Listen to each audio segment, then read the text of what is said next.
नमस्कार, स्वागत है आपका एबीपी न्यूज पर। मैं हूं आपके साथ शीरीन और वक्त हो गया है 24 घंटे 24 रिपोर्टर का, जहां आपके लिए लेकर आ रहे हैं 24 घंटे की बड़ी खबरें, वो भी नॉन स्टॉप। पहले देखते हैं इस शो में आगे क्या है खास। गतिरोध नहीं टूटने पर सीएम ममता बनर्जी का बड़ा बयान। क्या अरविंद केजरीवाल के जेल से बाहर आने का रास्ता साफ हो पाएगा? हरियाणा में नामांकन के आखिरी दिन साफ हुई गठबंधन की तस्वीर। पुलिस ने जारी किया डकैती का नया सीसीटीवी वीडियो। रूस और यूक्रेन की जंग के बीच एनएसए अजीत डोभाल पहुंचे मॉस्को। तो अगले 40 मिनट तक आपको मिलेगा खबरों का फुल डोज। सबसे पहले आज की बड़ी पॉलिटिकल खबर।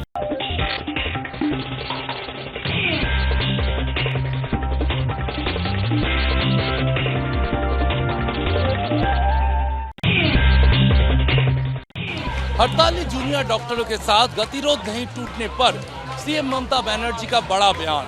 कहा, मुझे सत्ता की भूख नहीं है, इस्तीफा देने के लिए भी तैयार हूँ। ওরা বিচার চায় না, ওরা চায় চেয়ার।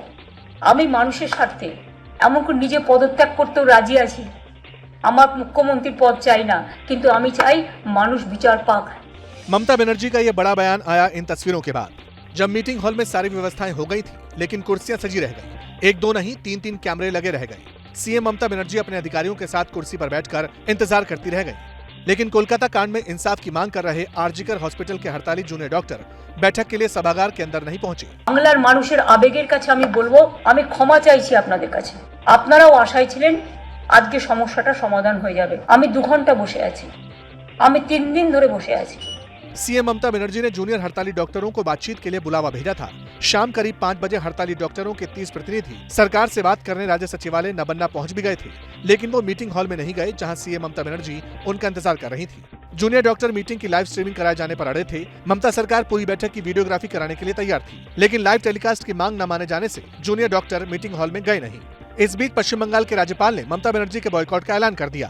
डॉक्टरों से गतिरोध बने रहने के बाद सीएम ममता बनर्जी ने जनता से माफी और अपने इस्तीफा की बात वाला दाव चला है। उन्होंने हड़ताली जूनियर डॉक्टरों से कह दिया है कि आगे कोई भी बातचीत मुख्य सचिव और ऑफिसरों के साथ होगी। चीफ जस्टिस के घर गणपति उत्सव में पीएम मोदी के शामिल होने पर विपक्ष ने उठाए सवाल। शिवसेना उद्धव गुट बोली, अब न्याय की उम्मीद नहीं। बीजेपी बोली, यूपीए की इफ्तार पार्टी में शामिल हुए थे तब के CJI.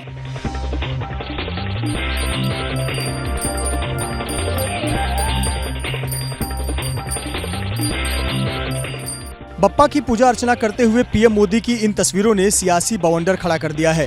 PM chief justice of India के घर गणपति उत्सव में शामिल हुए तो विपक्ष ने सवाल खड़े कर दिए। क्या ये संविधान के रखवालदार इस प्रकार से अगर राजनीतिक नेताओं से मिलते हैं तो लोगों के मन में शंका है। भारतीय जनता पार्टी का मकसद पूजा करना नहीं है।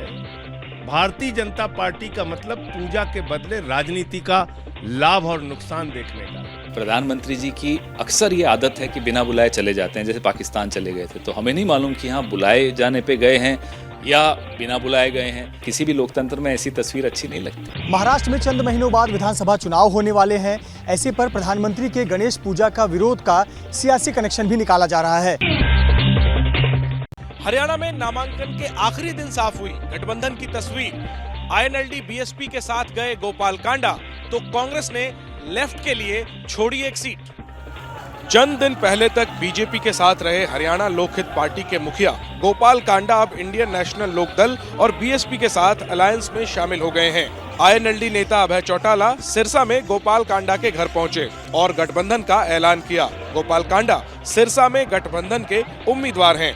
Indian national Lokdal, Bahujan Samaj party और हरियाणा लोकहित पार्टी तीनों मिलकर 111 है और ये सरकार की तरफ बढ़ रहे हैं। गठबंधन को लेकर समाजवादी पार्टी और कांग्रेस के बीच बात नहीं बनी। नॉमिनेशन के आखिरी दिन कांग्रेस ने सोहना सीट से रोहतास खटाना को टिकट दे दिया। ये सीट समाजवादी पार्टी मांग रही थी। कांग्रेस ने भिवानी की सीट लेफ्ट के लिए छोड़ दी है। अब हरियाणा में 89 सीट पर कांग्रेस के उम्मीदवार हैं। लेफ्ट ने भिवानी से ओम प्रकाश को उम्मीदवार बनाया है।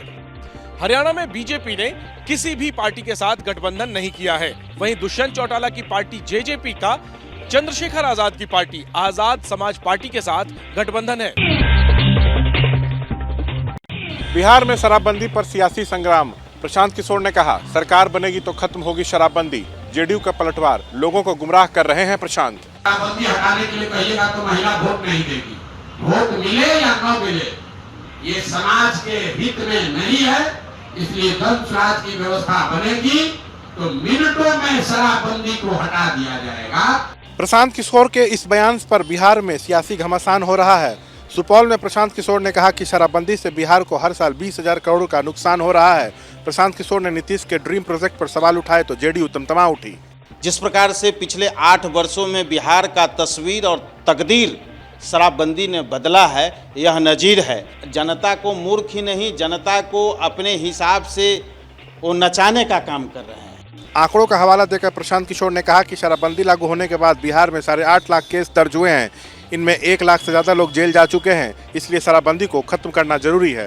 एनडीए सरकार में शराबबंदी कानून विफल हुआ है, लेकिन ये सरकार की नाकामी है। बिहार में शराबबंदी सवालों में रही है। अवैध शराब से होने वाली मौत की हर घटना के बाद शराबबंदी पर सवाल उठते हैं।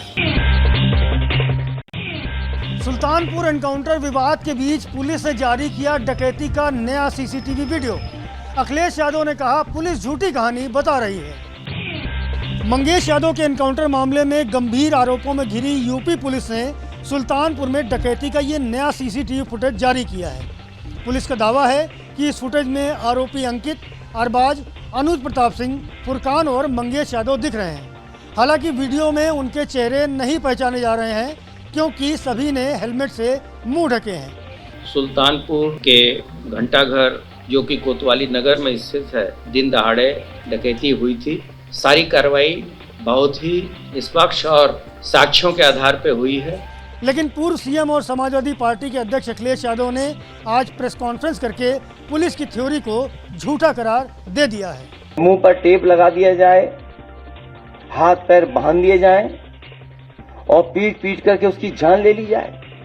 जो मंगेश यादव की हत्या हुई है, गांव से लेकर के आसपास के लोग जानते हैं कि पुलिस रात में आई थी, उठा ले गई। इस बीच मंगेश यादव एनकाउंटर को लेकर राज्य मानवाधिकार आयोग ने सुल्तानपुर के डीएम को जांच के आदेश दिए हैं।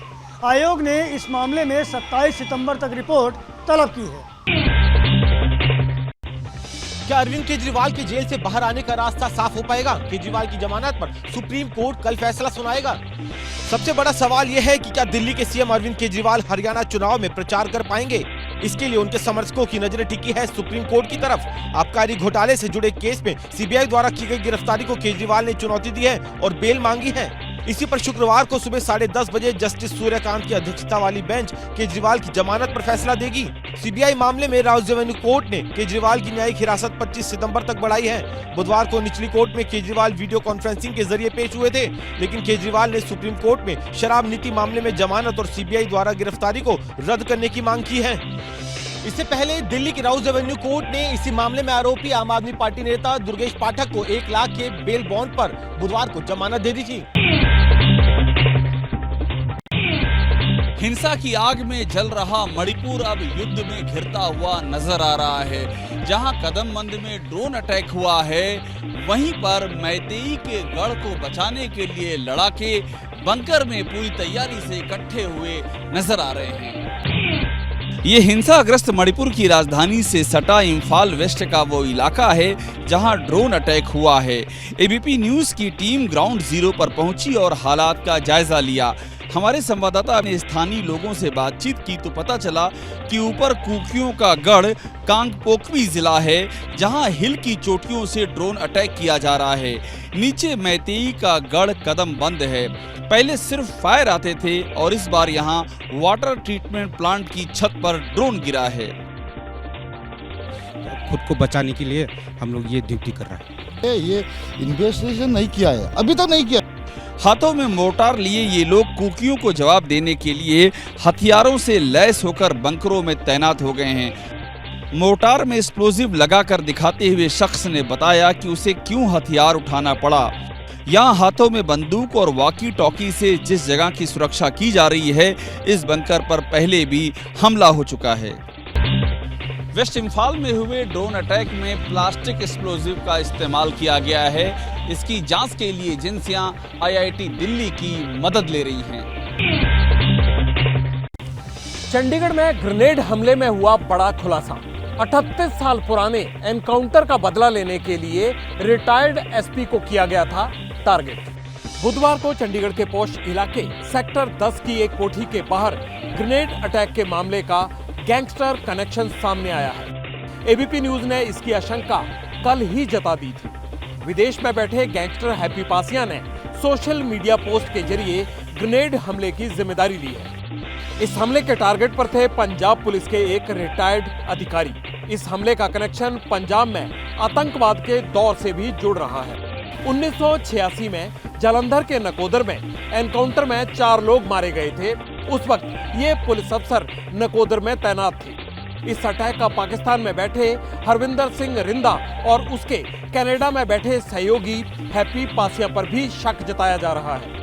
पंजाब पुलिस के जिन पूर्व एसपी को इस ग्रेनेड अटैक में टारगेट किया गया था, वो अपना घर बदल चुके थे। गैंगस्टर हैप्पी पासिया ने पिछले साल ही यहाँ की रैकी करवाई थी। ग्रेनेड सेक्टर 10 में कोठी नंबर 575 के अंदर एक चलते ऑटो रिक्शा से फेंका गया था। पुलिस ने वो ऑटो रिक्शा अपने कब्जे में ले लिया है और ड्राइवर को गिरफ्तार कर लिया है। चंडीगढ़ पुलिस ने ग्रेनेड अटैक करने वालों की सूचना देने वालों के लिए 2 लाख रुपए के इनाम की घोषणा की है। दुनिया के 5 समुंदर में रूस जमकर बारूद बरसा रहा है। ओशन 24 नाम के वॉर ड्रिल से रूसी नौसेना ने यूरोप और अमेरिका को अपनी ताकत का एहसास कराया।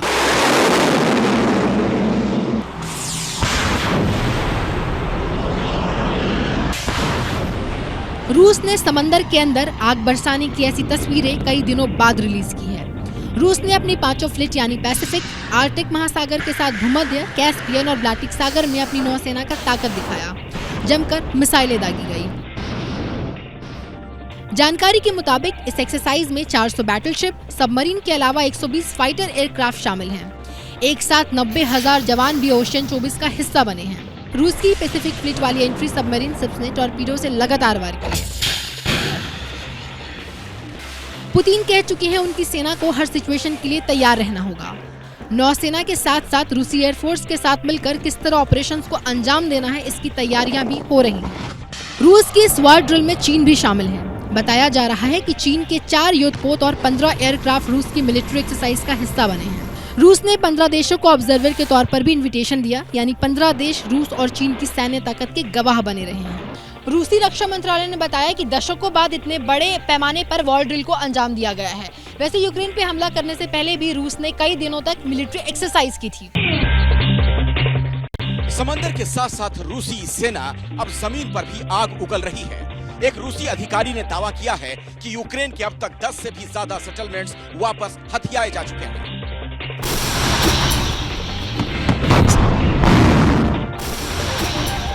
यूक्रेन की सेना ने जिस तरह से रूस में कदम रखा था, क्या उसी तरह से खदेड़ा जाने लगा है? सवाल इसलिए उठ रहे हैं क्योंकि रूस के टॉप मिलिट्री कमांडर ने दावा किया कि अब यूक्रेन को उसके किए की सजा दी जाने लगी है। एक के बाद एक करीब दर्जन भर कस्बों पर यूक्रेन की जगह रूस का कब्जा दोबारा हो गया है। खासकर वेस्टर्न कुर्स्क इलाके में रूस ने काउंटर ऑफेंसिव स्ट्राइक्स को अंजाम दिया। कहा जा रहा है कि रूस के इस हमले को लेकर यूक्रेन का अभी कोई कमेंट तो नहीं आया, लेकिन इतना जरूर है कि उसने भी अपने इरादे खुलकर जाहिर कर दिए हैं। यूक्रेनी आर्म फोर्सेस ने बताया कि बुधवार रात रूस के 64 ड्रोन्स ने अलग अलग शहरों पर हमला किया। इनमें से 44 को हवा में ही ढेर कर दिया गया। ये भी कहा गया कि रूस ने एनर्जी फैसिलिटी के साथ रिहायशी बिल्डिंगों को टारगेट किया, जिसमें कॉन्टॉप इलाके में भारी तबाही मची। हालांकि कुर्स्क में रूसी ऑपरेशन को लेकर अमेरिका ने आशंका जताई है। Institute for the study of war का कहना है कि रूस के दावों की पड़ताल नहीं की जा सकी है। 930 दिनों से यूक्रेन और रूस के बीच जंग जारी है। अब यूक्रेन दावा कर रहा है कि रूस के पास सैनिकों की कमी हो गई है। क्या अमेरिका ने यूक्रेन को अपनी लंबी दूरी की मिसाइल देने का फैसला कर लिया?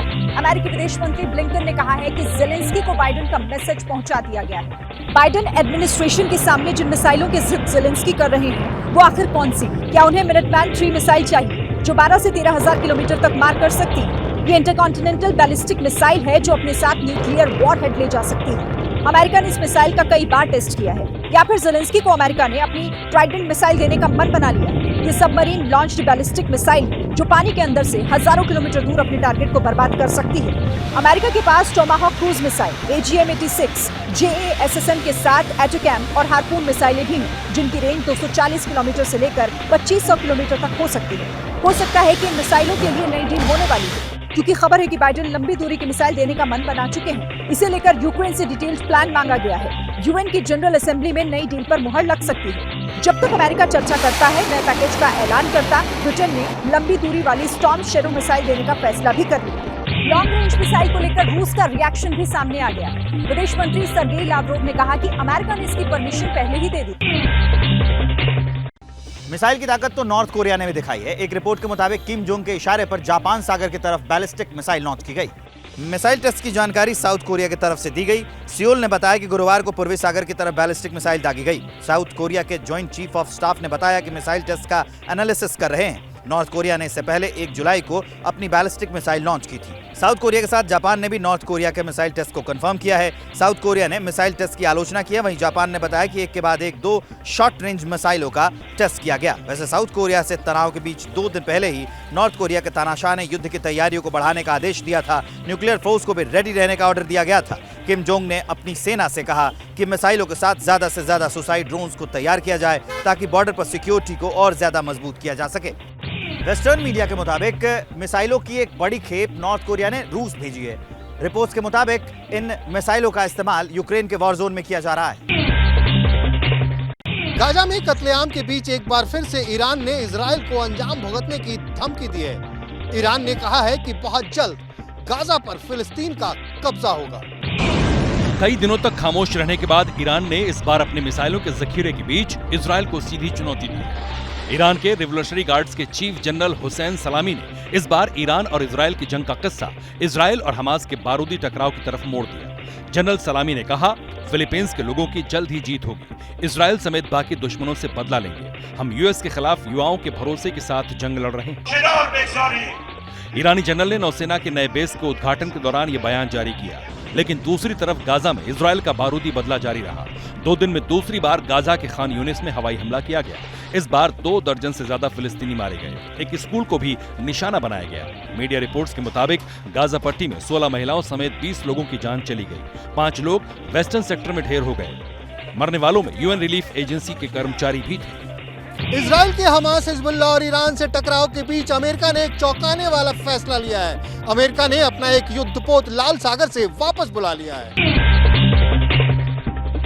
रूस और यूक्रेन की जंग के बीच एनएसए अजीत डोभाल पहुंचे मॉस्को। रूस के राष्ट्रपति व्लादिमीर पुतिन से की हाई लेवल मीटिंग। जिस वक्त रूस यूक्रेन के खिलाफ ताबड़तोड़ हमले कर रहा है, जब वार जोन में वो किसी की नहीं सुन रहा, ऐसे में भारत के राष्ट्रीय सुरक्षा सलाहकार अजीत डोभाल का मॉस्को दौरा काफी अहम है। अजीत डोभाल ने सेंट पीटर्सबर्ग में पुतिन से मुलाकात की। मीटिंग के दौरान पुतिन ने 22 अक्टूबर को कजान में ब्रिक्स समिट के लिए प्रधानमंत्री मोदी को इनवाइट किया। इसके अलावा बायलैटरल मीटिंग का प्रपोजल भी दिया, ताकि मोदी की मॉस्को यात्रा के दौरान जो समझौते हुए थे उन्हें आगे बढ़ाया जा सके। इस दौरान अजीत डोभाल ने मोदी की यूक्रेन यात्रा का भी जिक्र किया। बताया कि मोदी अपनी यूक्रेन विजिट की बातें शेयर करना चाहते हैं। भारत पहले ही कह चुका है कि युद्ध का जमाना नहीं है। दोनों देशों के बीच बातचीत से ही आगे का रास्ता निकलेगा। पुतिन और डोभाल की मीटिंग के बीच पता ये भी चला कि यूक्रेन के बैटल जोन में फंसे 6 भारतीय शुक्रवार को वापसी करेंगे। इन्हें रूस के रोस्टोव से मॉस्को लाया जा चुका है। एबीपी न्यूज ने वार जोन में फंसे भारतीयों की खबर उठाई थी, जिसके बाद प्रधानमंत्री मोदी ने भी पुतिन के सामने ये मुद्दा उठाया था। आग से धधक रही है दक्षिण कैलिफोर्निया के जंगल। आपातकाल का ऐलान, कई लोग आग में झुलसे। सुलगते जंगल और धुएं का गुब्बार। कैलिफोर्निया के पास जंगलों में भीषण आग लगी है। करीब 34,000 एकड़ के जंगली इलाके में आग फैल गई। आग की चपेट में 65,000 से ज्यादा इमारतें आ गई हैं। जंगल में धधकती आग ने अब तक 27,000 एकड़ से ज्यादा इलाके को जलाकर खाक कर दिया है। आग लगातार आसपास के इलाकों में फैलती जा रही है। लाख कोशिश के बाद भी अब तक सिर्फ 20% इलाके में ही आग को काबू किया जा सका है। लगातार फैलती आग के कारण आसपास के रिहायशी इलाकों से लोगों को निकाला जा रहा है। धुएं और आग की तपिश से लोगों को परेशानी हो रही है। आग की चपेट में आने से अब तक 15 से ज्यादा लोग झुलस चुके हैं। आग कैसे लगी इसकी पुख्ता जानकारी नहीं मिली। शक है कि भारी मशीनरी से निकली चिंगारी की वजह से जंगल में आग लगी है। अर्जेंटीना की सड़कों पर रिटायर्ड कर्मचारियों ने हल्ला बोल दिया। अर्जेंटीना के प्रेसिडेंट के खिलाफ तमाम पेंशनर्स विरोध प्रदर्शन करते नजर आए।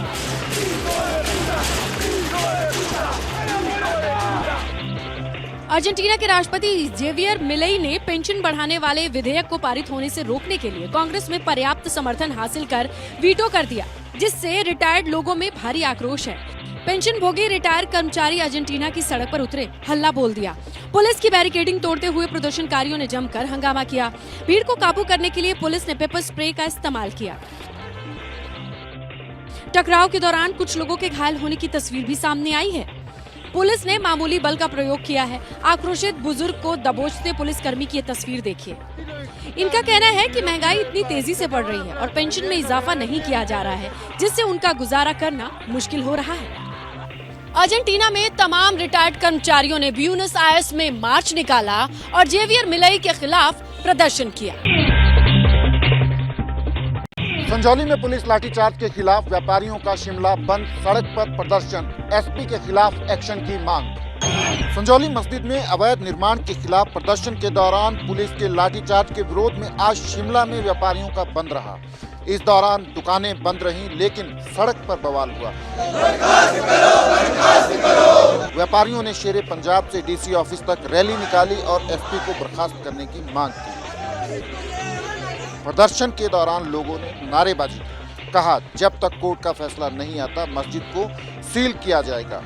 बंद के दौरान कई जगह पर लोगों ने सड़क पर हनुमान चालीसा का पाठ किया।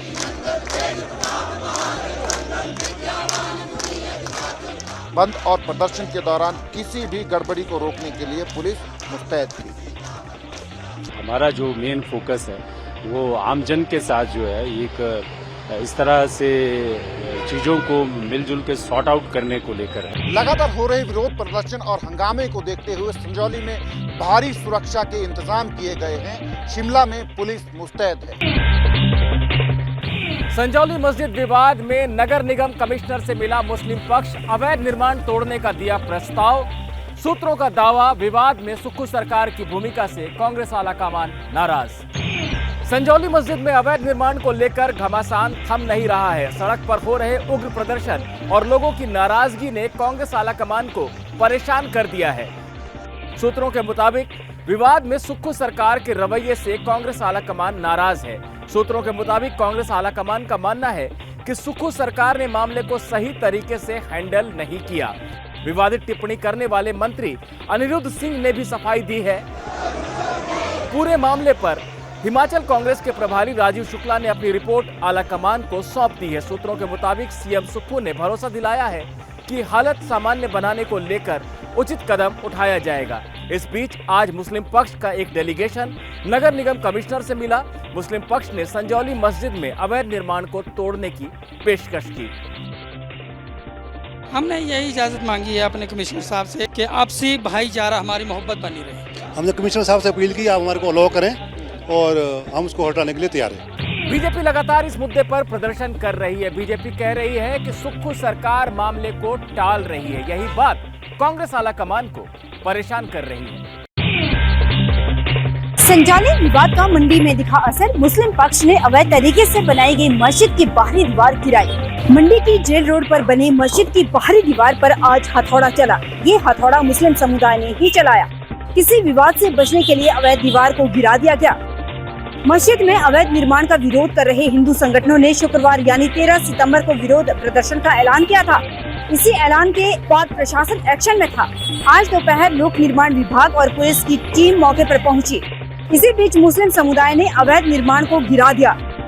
जिस जेल रोड की मस्जिद को लेकर काफी बवाल मचा हुआ था, मैं दिखाना चाहूंगी आपको कि किस तरह से लोग यहाँ काम कर रहे हैं और तोड़ रहे हैं।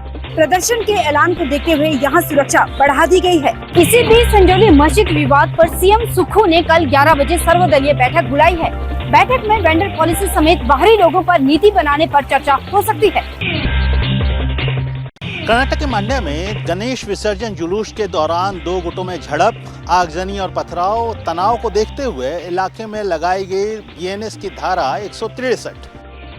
कर्नाटक के मंड्या जिले के नागमंगला शहर में बुधवार शाम पथराव और आगजनी की घटना सामने आई है। गणेश विसर्जन के दौरान एक धर्म विशेष स्थल के पास से जब जुलूस गुजर रहा था तो दो समुदायों के लोगों में झड़प हो गई, जिसके बाद विवाद हिंसक हो गया और करीब आधा दर्जन दुकानें और बाइक्स उपद्रवियों ने आग के हवाले कर दी। केंद्रीय मंत्री SD कुमारस्वामी, जो कि मांड्या से सांसद भी हैं, ने घटना की निंदा की है। उन्होंने राज्य की कांग्रेस सरकार पर तुष्टीकरण की राजनीति करने का आरोप लगाते हुए दोषियों पर कड़ी कार्रवाई की मांग की है। इलाके में तनाव को देखते हुए आला अधिकारी कैंप कर रहे हैं। अब तक 50 से ज्यादा उपद्रवियों को हिरासत में लिया गया है। कर्नाटक के मंड्या में हुए बवाल के बीच शोरूम से बाइक लूट ले गए उपद्रवी। गणपति विसर्जन यात्रा के दौरान हुआ ये बवाल। बजाज के शोरूम में उपद्रवियों ने पहले पथराव किया। पथराव से शोरूम के शीशे टूट गए। फिर लाठी डंडों से लैस उपद्रवी शोरूम में घुस आए। कुछ उपद्रवी एक के बाद एक मोटरसाइकिल खींचकर शोरूम से बाहर फेंकते गए। बाकी उपद्रवी डंडों से कुछ बाइकों और शोरूम में तोड़फोड़ करते रहे। उपद्रवियों ने यहां कुल 8 मोटरसाइकिल को नुकसान पहुंचाया और बाकी बाइक लेकर भाग गए। कर्नाटक के मंड्या जिले के नागमंगला में ये पूरी घटना CCTV में कैद हो गई। ये CCTV फुटेज ही इस वारदात का सबसे बड़ा सबूत है। पुलिस CCTV में दिख रहे उपद्रवियों की पहचान करने में जुटी है। यूपी के झांसी से दिल को झकझोर देने वाली तस्वीरें सामने आई हैं। भारी बारिश ने लोगों का जीना मुहाल कर दिया है।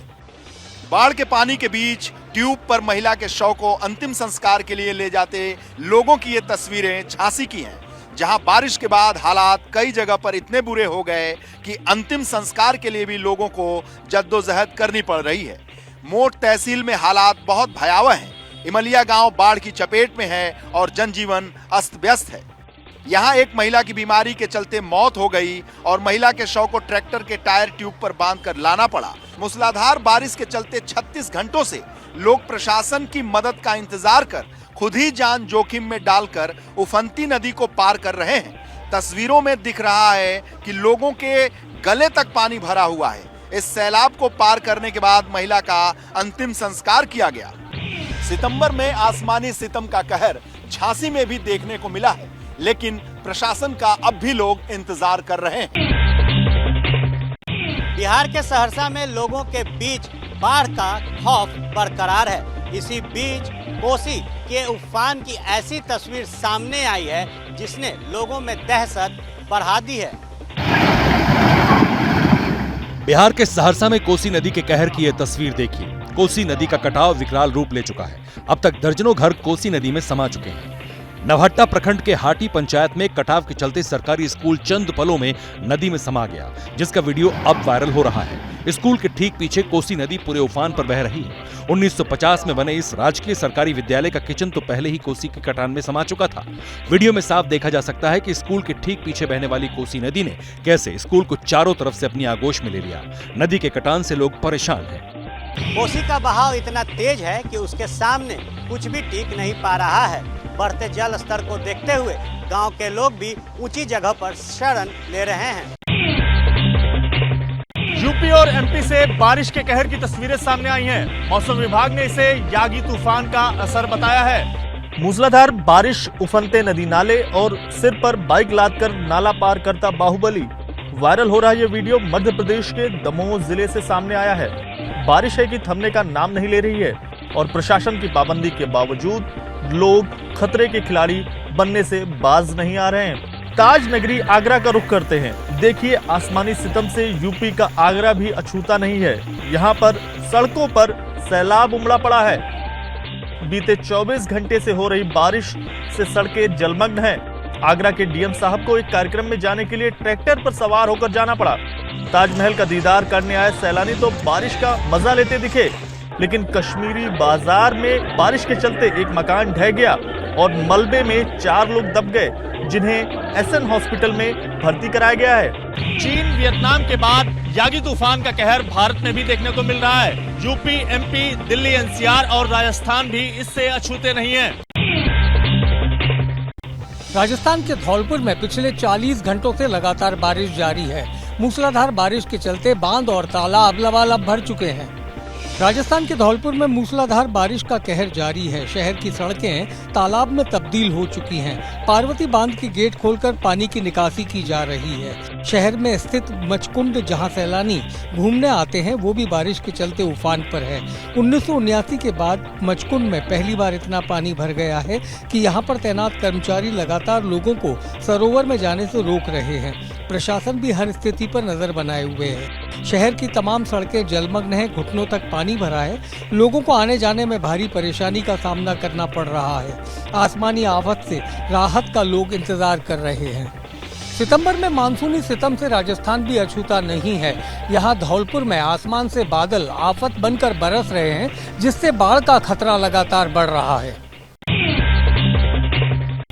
और अब देखते हैं दुनिया भर की कुछ और बड़ी हलचलें दुनिया 2 मिनट में। नाइजीरिया में बाढ़ के आफ्टर इफेक्ट देखने को मिल रहे हैं। बाढ़ की वजह से चिड़ियाघर के जानवर सड़कों पर आ गए। लोगों के साथ साथ ऑस्ट्रिच यानी शुतुरमुर्ग भी अपने लिए नया घर तलाश रहे हैं। नाइजीरिया में 30 साल बाद सबसे भयानक बाढ़ आई है। सैकड़ों लोग मारे जा चुके हैं, जबकि 10 लाख से ज्यादा लोग प्रभावित हुए हैं। अमेरिकी राष्ट्रपति चुनाव के बीच एक बेहद इंटरेस्टिंग तस्वीर सामने आई। पेंसिल्वेनिया में प्रेसिडेंट बाइडेन ने कमला हैरिस के खिलाफ चुनाव लड़ने वाले डोनाल्ड ट्रंप की सपोर्ट वाली टोपी पहन ली। दरअसल शैंक्सविले फायर स्टेशन में राष्ट्रपति जो बाइडेन ने 9/11 के बाद देश की एकता के बारे में बात की। तभी ट्रंप के एक सपोर्टर ने एकता को दिखाने के लिए ट्रंप की टोपी पहनने को दी। इस पर बाइडेन ने टोपी ली और पहन ली। स्पेन में एक बार फिर अलग राज्य की मांग को लेकर हजारों लोग सड़कों पर उतरे। लोगों ने कैटलोनिया को स्पेन से अलग किए जाने की मांग की। बार्सिलोना में इकट्ठा हुए लोगों का कहना है कि अब वक्त आ गया है जब कैटलोनिया को स्पेन से अलग कर दिया जाए। लोगों का ये प्रदर्शन ऐसे वक्त पर हो रहा है जब अलगाववादी आंदोलन में शामिल 12 नेताओं के खिलाफ फैसला होना है। पैरालंपिक में भारत को गोल्ड दिलाने वाले नवदीप सिंह ने प्रधानमंत्री मोदी से मुलाकात की। इस दौरान नवदीप ने पीएम को कैप पहनाई और पीएम मोदी ने नवदीप की टी-शर्ट पर ऑटोग्राफ दिए। इंटरेस्टिंग बात यह रही कि नवदीप से टोपी पहनने के लिए प्रधानमंत्री खुद जमीन पर बैठ गए और इसके बाद दोनों के बीच मजेदार बातचीत भी हुई। फोटो सेशन हुआ। नवदीप ने जैवलिन में गोल्ड जीता है। मध्य प्रदेश के महू से एक सनसनीखेज वारदात सामने आई है। यहाँ पर आर्मी के 2 ट्रेनी अफसरों के साथ मारपीट हुई, लूटपाट हुई। इसी के साथ ही उनकी महिला मित्र को बंधक बनाकर रेप किया गया। ये वारदात महू के इसी टूरिस्ट स्पॉट जाम गेट के पास हुई। पुलिस के मुताबिक सेना के 2 ट्रेनी अधिकारी अपने 2 महिला मित्रों के साथ यहाँ घूमने आए थे। तभी उन पर 6 बदमाशों ने धावा बोल दिया। उनसे मारपीट की, लूटपाट की और उनमें से एक युवती को अलग ले जाकर उसके साथ रेप किया। पुलिस अभी तक 6 में से 2 आरोपियों को ही दबोच पाई है। साथ में जो सेना के ट्रेनिंग ऑफिसर थे उनके द्वारा रिपोर्ट की गई 6 आरोपियों को इसमें पहचान लिया है और 2 आरोपियों को इसमें गिरफ्तार किया गया है। इस वारदात के बाद हड़कंप मचा है। पुलिस की 10 टीमें बाकी आरोपियों को तलाश कर रही है। एक आर्मी अधिकारी की शिकायत पर पुलिस ने ये पूरा मामला दर्ज किया है। लोकसभा में विपक्ष के नेता राहुल गांधी ने इस वारदात को पूरे समाज के लिए शर्मसार करने वाला बताया है। उन्होंने सोशल मीडिया पर लिखा, भाजपा शासित राज्यों की कानून व्यवस्था लगभग अस्तित्वहीन है और महिलाओं के खिलाफ दिन प्रतिदिन बढ़ते अपराधों पर भाजपा सरकार का नकारात्मक रवैया अत्यंत चिंताजनक है। पुलिस आसपास के इलाकों में बाकी आरोपियों की तलाश में जुटी है, लेकिन बाकी आरोपी फिलहाल पुलिस की गिरफ्त से बाहर है। लखीमपुर में ट्रेन की चपेट में आने से एक बच्चे समेत पति पत्नी की मौत। रेलवे ट्रैक पर खड़े होकर ये लोग रील बना रहे थे। यूपी के लखीमपुर खीरी से हैरान कर देने वाली खबर सामने आई है। यहाँ रील बनाना एक परिवार पर इस कदर भारी पड़ गया कि पूरा परिवार खत्म हो गया। रेलवे ट्रैक पर रील बना रहे पति पत्नी और 3 साल के बेटे की ट्रेन की चपेट में आने से मौत हो गई। तीनों इंजन के अगले हिस्से में फंसने के बाद 200 मीटर तक घिसटते चले गए। शवों के चीथड़े उड़ गए। वहां मौजूद लोग हादसा देखकर सन्न रह गए। लखनऊ से आ रही ट्रेन की चपेट में आने से यह हादसा हुआ। घटना बुधवार की है। खीरी थाना क्षेत्र के ओयल रेलवे स्टेशन के पास ये हादसा हुआ। सूचना मिलते ही पुलिस और आरपीएफ मौके पर पहुंची। शवों को तुरंत पटरी से हटाया गया। इसके बाद ट्रेन आगे बढ़ी। सोशल मीडिया पर रील डालने की सनक लोगों पर इस कदर हावी है कि आए दिन ये जानलेवा साबित हो रही है। लखीमपुर खीरी की ये घटना लोगों के लिए सबक है। कालिंदी एक्सप्रेस को डिरेल करने की साजिश का पर्दाफाश करने के लिए जांच में जुटी 6 टीमें। अब तक 45 से ज्यादा लोगों से हुई पूछताछ।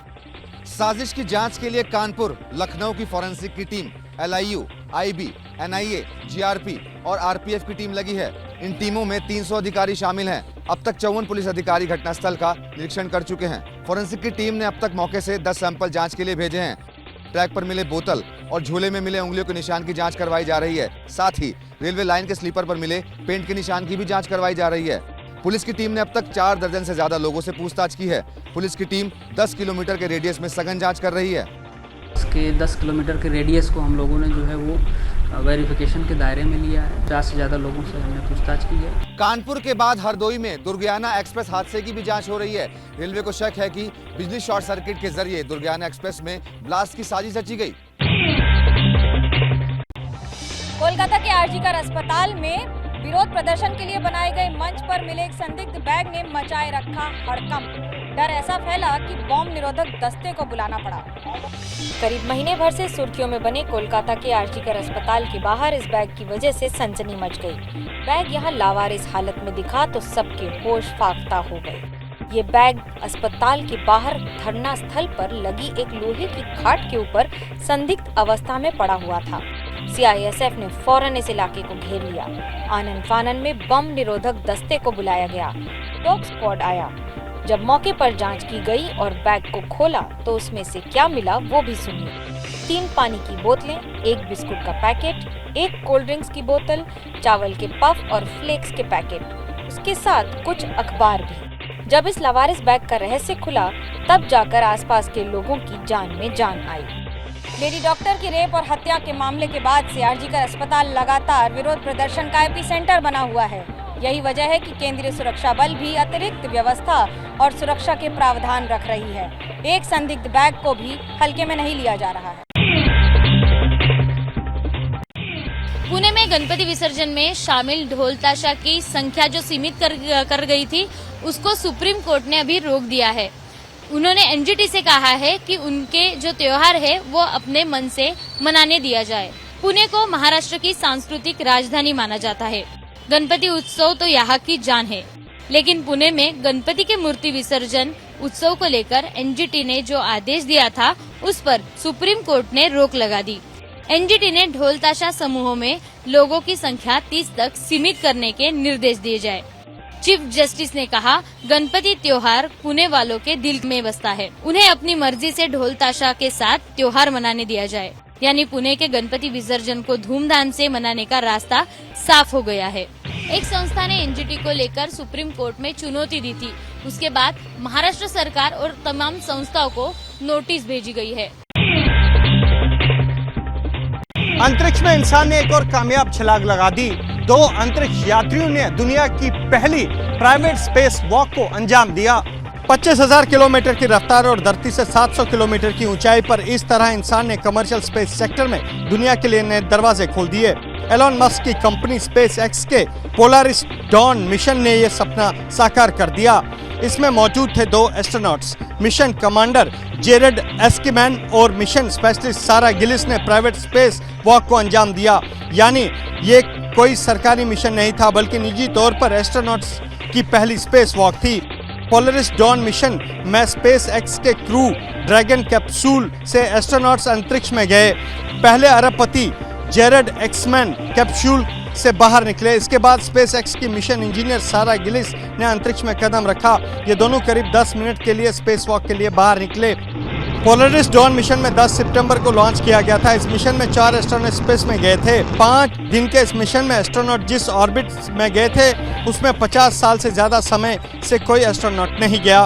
एलोन मस्क की कंपनी फैल्कन 9 रॉकेट से मिशन को लॉन्च किया गया। मिशन के दौरान ह्यूमन हेल्थ से जुड़ी 36 रिसर्च स्टडी और एक्सपेरिमेंट किए जाएंगे। केदारनाथ धाम की पहाड़ियों में सीजन की पहली बर्फबारी हुई। लगातार बारिश होने से केदारनाथ धाम में मौसम ठंडा हो गया है। सुबह बारिश होने से यात्रियों को सोनप्रयाग से 2 घंटे बाद रवाना किया गया। पहाड़ी इलाकों में पिछले 24 घंटे से लगातार बारिश हो रही है, जिससे तापमान में भी गिरावट दर्ज की गई है। वहीं चमोली में बद्रीनाथ धाम और हेमकुंड साहिब की ऊंची चोटियों पर भी सीजन की पहली बर्फबारी हुई। दोपहर करीब 2 बजे बर्फबारी शुरू होने के बाद भारत चीन सीमा के पास स्थित फूलों की घाटी भी बर्फ से ढक गई। नीति घाटी, माणा घाटी और सीमावर्ती इलाकों में बर्फ पड़ी। सेना के कैंप भी बर्फ से ढक गए। खराब मौसम के कारण केदार यात्रा मार्ग पर कई सड़कें भी प्रभावित हुई हैं। बद्रीनाथ राष्ट्रीय राजमार्ग कई स्थानों पर बंद है। विदाई से पहले मॉनसून अपने तेवर दिखा रहा है। अब बारिश के बाद सीजन की पहली बर्फबारी से मौसम का मिजाज बदल गया। नहीं रहे सीपीएम महासचिव सीताराम येचुरी। दिल्ली के एम्स अस्पताल में लंबी बीमारी के बाद येचुरी ने ली अंतिम सांस। 72 साल के सीताराम येचुरी का एम्स में इलाज चल रहा था, जहां आज दोपहर में उनका देहांत हो गया। निमोनिया से पीड़ित येचुरी को 19 अगस्त को एम्स में भर्ती कराया गया था। सीताराम येचुरी के निधन पर कई बड़े नेताओं ने दुख जताया और श्रद्धांजलि दी। येचुरी का जन्म चेन्नई में एक तेलुगु भाषी परिवार में 1952 में हुआ था। 1974 में जेएनयू में रहते हुए वो एसएफआई में शामिल हुए। येचुरी आपातकाल के बाद जेएनयू छात्र संघ के अध्यक्ष भी रहे। येचुरी 2015 में सीपीआईएम के महासचिव बने थे। वो 2 बार राज्यसभा के सदस्य भी रहे। सीताराम येचुरी के परिवार में 3 साल पहले एक बड़ी आपदा आई थी, जब साल 2021 में कोरोना की दूसरी लहर के दौरान उनके बड़े बेटे आशीष येचुरी की मृत्यु हो गई थी।